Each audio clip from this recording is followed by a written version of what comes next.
Welcome to our channel. In today's video, we're going to show you how to prevent everyone from sending you friend requests on Discord with the latest update. If you're looking to limit who can send you friend requests, you're in the right place. Let's get started.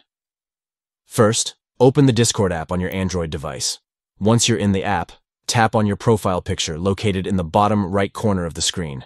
This will bring up your profile options.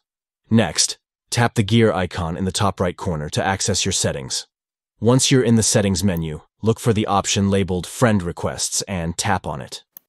In the Friend Requests settings, you'll see a list of options.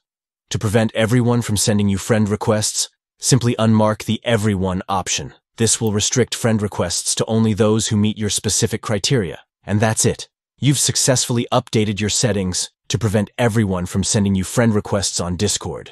If you found this guide helpful, please give us a thumbs up, subscribe to our channel, and hit the notification bell so you don't miss any of our future videos. Thanks for watching, and see you next time.